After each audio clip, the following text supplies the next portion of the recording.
ఏలూరు జిల్లా జంగారెడ్డిగూడెంలో గోకుల తిరుమల పారిజాతగిరి శ్రీ వెంకటేశ్వర స్వామి వారి దేవస్థానంలో జరుగుతున్న వార్షిక బ్రహ్మోత్సవ కార్యక్రమంలో భాగంగా 4వ రోజు ఉదయం ఆలయంలో విశ్వక్సేన పూజ పుణ్యాహవచన కార్యక్రమాలు నిర్వహించి యాగశాలలో బ్రహ్మోత్సవ విశేష హోమాన్ని జరిపించారు.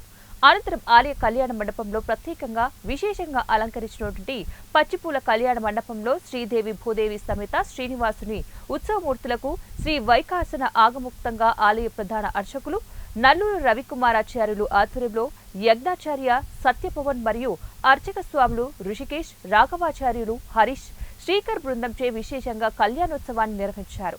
రక్షాబంధనం, కన్యావరణం, వరపూజ, పాద ప్రక్షాళన, లగ్నాష్టకాలు, కన్యాదానం, మహాసంకల్పం, మాంగళ్యధారణ, యజ్ఞోపవీతధారణ, అక్షతారోపణ మొదలగు వైదిక కార్యక్రమాలతో కళ్యాణోత్సవాన్ని భక్తుల యొక్క గోవిందనామస్మరణాలతో మంగళ వాయిద్యాలతో వైభవంగా నిర్వహించారు. కార్యనిర్వహణ అధికారి మాణికల్ రాంబాబు తెలియజేశారు.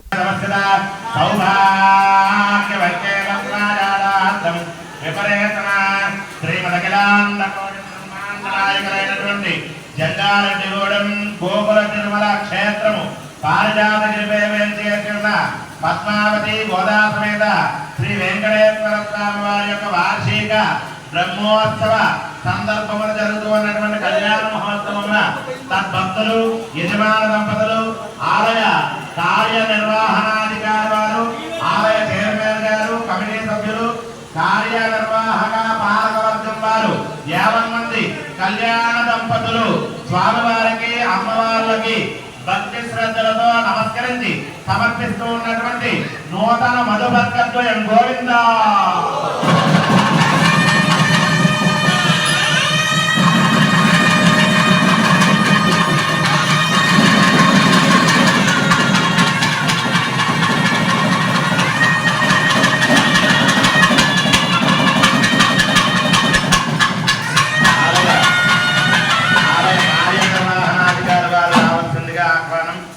ఆలయ కార్యనిర్వహణాధికారి వారు ఆలయ మర్యాదలతో